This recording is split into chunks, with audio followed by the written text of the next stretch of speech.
CS. Thank you very much, Wanjohi, Your Excellency. Thank you so much for spending this morning listening to the manufacturers and sharing their vision about things that can happen. We know your time is tight, and we are very, very acutely aware it is tight. So let me just thank you and invite you to speak to them at this moment. And thank you, Moses, for organizing this event.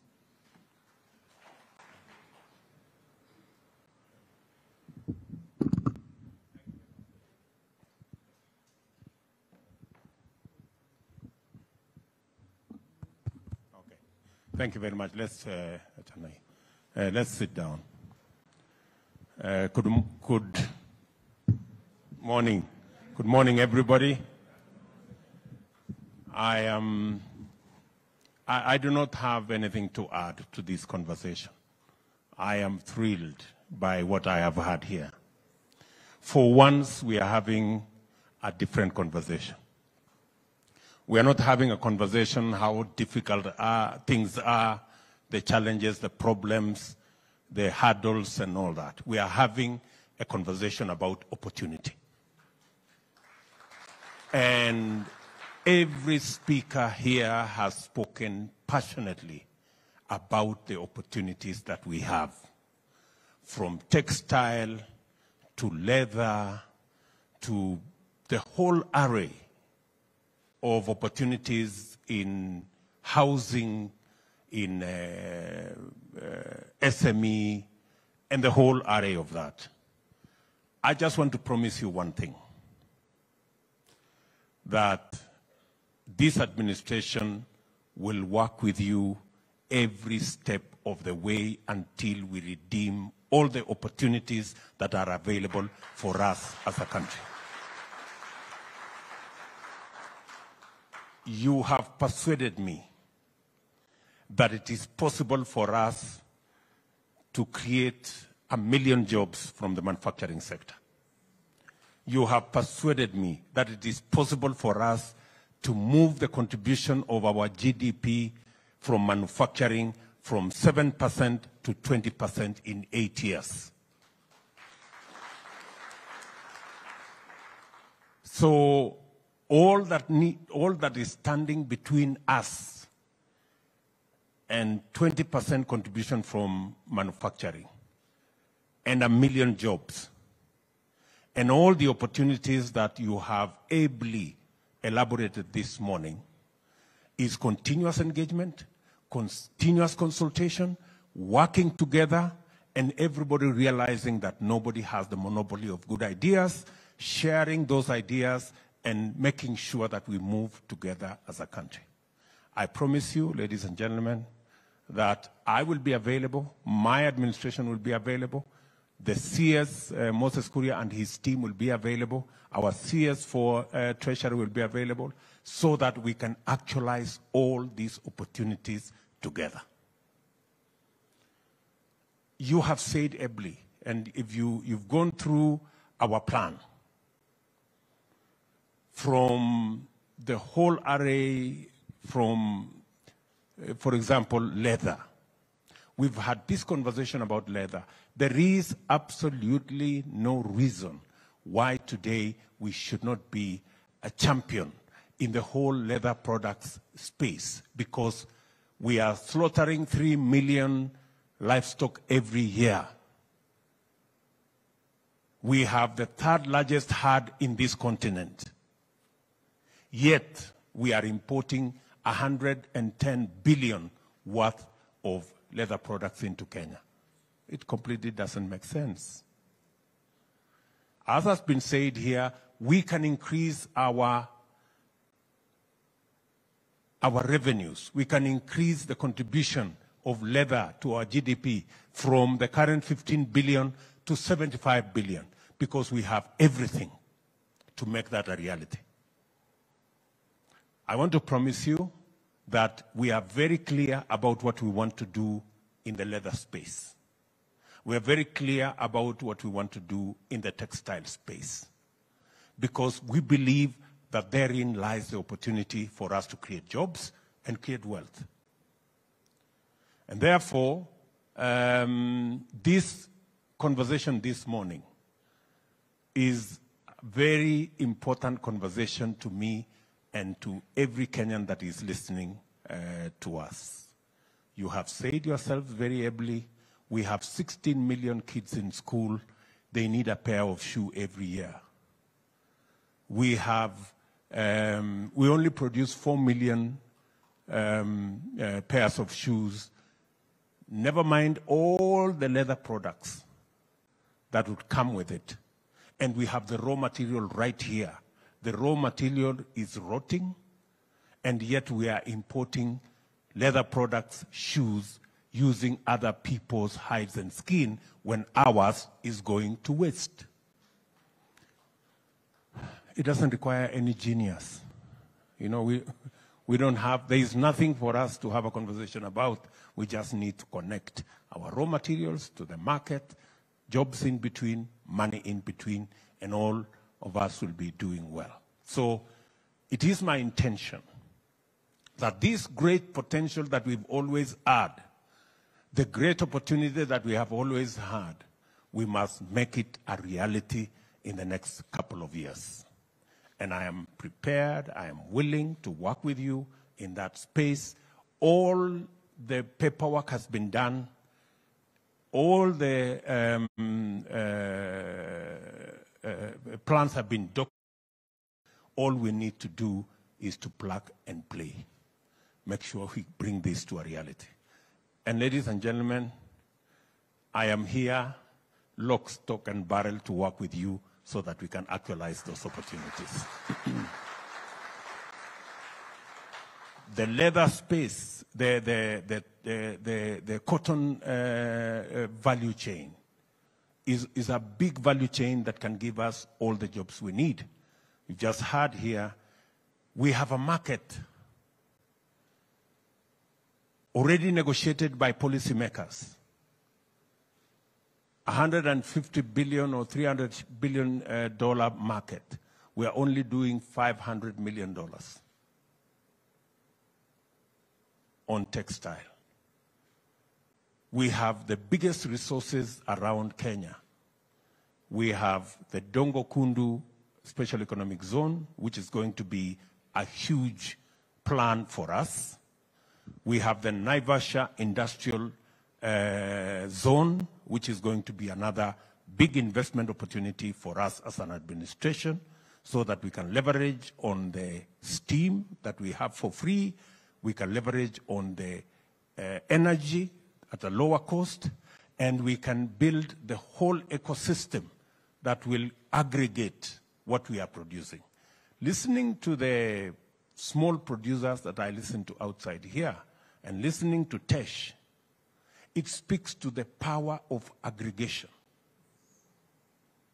How do we make sure that every small producer and every small manufacturer and everybody who is adding some value to some product is aggregated and made possible for them to access the markets? I just want to ask industry, the captains of industry sitting here. Ladies and gentlemen, there is absolutely no reason why we are selling our tea and processed 95% in a space where we have the biggest competitive advantage. I want to promise you that whatever government is supposed to do, I have already had a conversation with our tea marketers, and I have told them that if it is required of me to invest in a common user facility so that we can add value to our tea, the government of Kenya is going to invest in a common user facility. It is not going to be possible and practical for us to continue to export our tea unprocessed. 95% of it, we are getting 120 billion now.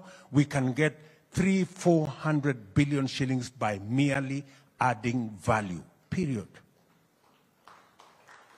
The farmers are already working too hard to produce the tea. Who is failing our farmers? Our manufacturers. You guys.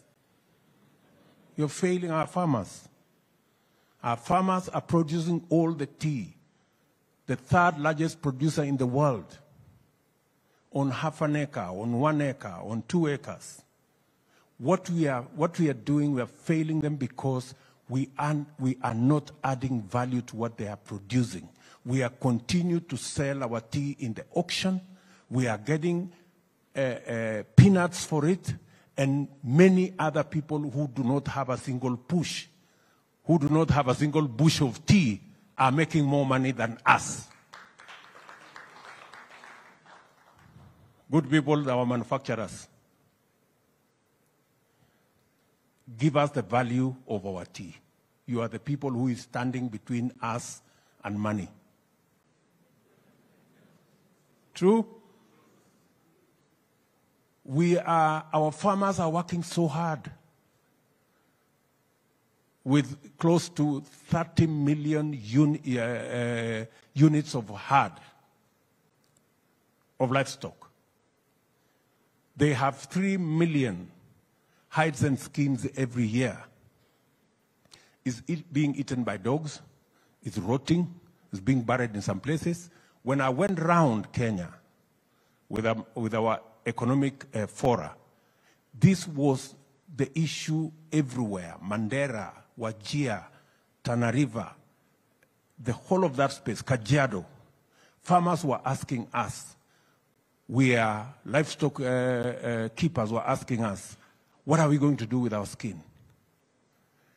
Who is this group of people standing between us and the value that we can get from our skins and hides? You people. You are the people standing between us and 75 billion of product that we can sell. And we have a ready market, starting from our own children in school. Even the local market in Kenya alone, we are importing 12, 15 million pairs of shoes alone every year. Market is not the problem. Raw material is not the problem. The problem is the people to add value. They are sitting right here. True or not true? So, good people, as I said earlier, we must have a different conversation. We're having a conversation here about, you see, we have a problem with VAT refund. How does VAT refund stop us from adding value to the hides and skins that are going to waste? Muniambie. You know? So, and I'm not saying that there are no challenges. There are challenges. But there are bigger opportunities than challenges in our space in Kenya. Let us focus. Let us focus more in the opportunities that exist and less in the challenges that we have. We can overcome the challenges by leveraging on the huge opportunity that we have. We have a huge market. In EAC, in Africa Continental Free Trade Area, we now have the market infrastructure for us to take over the market in our continent. The reason why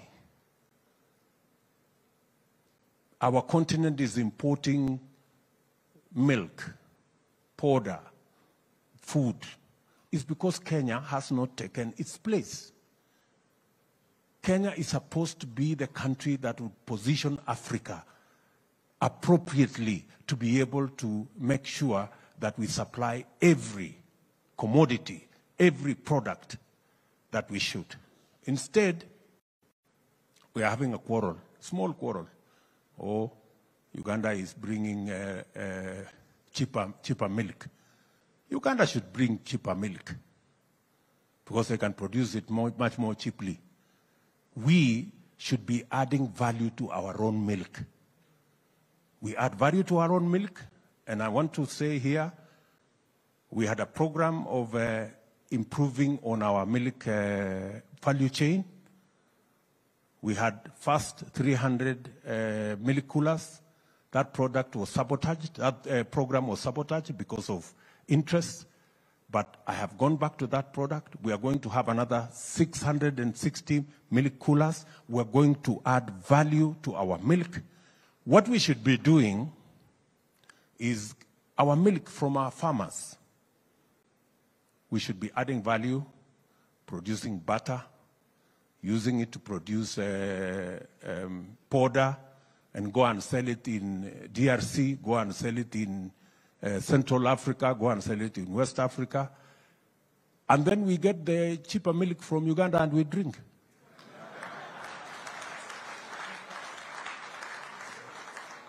Sindio? Yeah. Instead of having a quarrel with Uganda, why are we having a quarrel with Uganda? We are having a quarrel with Uganda because we have refused to take our rightful place in our continent. We should have made more steps and allow Uganda to come and occupy the next space as we move ahead. Are we together, good people? So we must have a different conversation. And I am happy that Moses is here. I have confidence in what Moses can do. I know he has a good brain. And working with you guys, yeah. This Moses Kuria, forget about the noise sometimes he makes. I promise you, he has a good brain. So we're going to work together in this space. And I want to give you, you know very well that I am not a lazy person. Yeah? So I will work with you and I will make sure that whatever opportunities that can be actualized, working together with you, we actualize those opportunities and move our manufacturing to 20% of our GDP in the next couple of years, 8 years, if not less.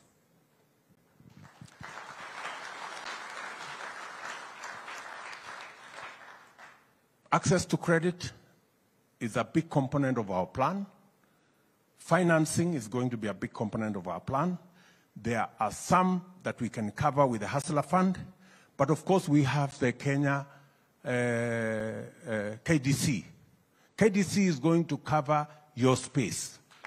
That is the area where we need to raise capital for industrialization, capital for manufacturing, capital for value addition, so that we can work with the SMEs, make sure they have access to credit, but also build the capacity of our Kenya Development Corporation so that we can also have resources available for the people in your space. So, good people, I am very happy this morning that we are having a progressive conversation. And I am very confident that going into the future, Kenya is going to move to the next level in our manufacturing and industrialization scale. I am looking forward, as we have all said, by 2030, we should be producing 1 million more jobs from manufacturing. We should take our manufacturing from the current 1 trillion of our GDP to maybe 3 or 4 trillion. We should be able to move our contribution in terms of tax revenues and be able to work together. And I understand, and Mburu here will tell you, I have had a very intense conversation with him on matters tax. Yes, I've had a very intensive conversation with him. I have asked him very difficult questions because part of our revenue gets lost because the stamps that you use on your manufactured goods, we have more fake stamps than genuine stamps. How is that possible? You know, we have to sort that out because we are losing revenue. Part of why our contribution of manufacturing to GDP in terms of revenue is low is because very many people pocket our money or the money meant for taxes. So we're going to reform that space Mburu and his team have very clear instructions for me on where we should go. I believe that in the next 2 years, we should be able to move our revenues from 2 trillion to 3 trillion and to double it in the next 5 years.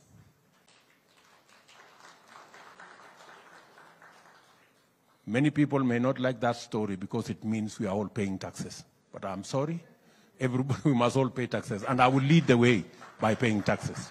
There will be no exemptions for people who are politically connected. There will be no exemptions for nobody. It's going to be the same yardstick for everybody. Are we together? That's the direction we are going to go. And I want to promise you, good people, that we will also make our tax regime predictable. I agree with you. I agree with you. Investments in manufacturing are long-term investments. You need a predictable tax regime so that you can know how your investments are going to look like. I agree with our good brother who said we need to reform our income tax, our income tax law, so that again we make it up to date. There are too many patches of it. Nobody knows how it looked like in the first place. So I agree with you that we need to do some work around that space.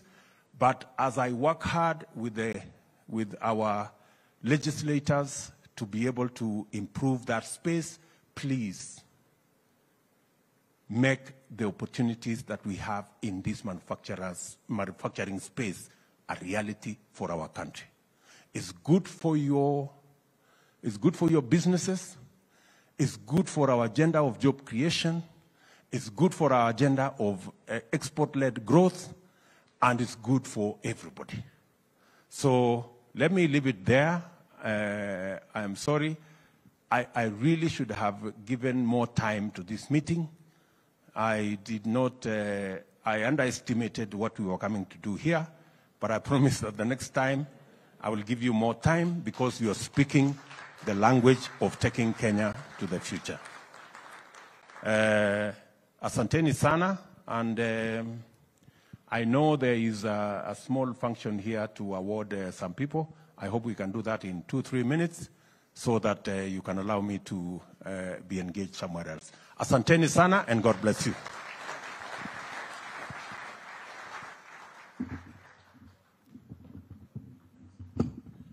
Thank you, Your Excellency. We will award SMEs, and the first one, Your Excellency, is winner in Human Resource Management, and it goes to B Care Apiaries. Quickly, please. B Care Apiaries, that's the first award. The second award to be followed by Mbagdev Holdings, American Limited, all in that order. Kindly, we start coming over so that we receive our orders. Let's take the president, the first one. Let's take the first one. If we take the first one to the president.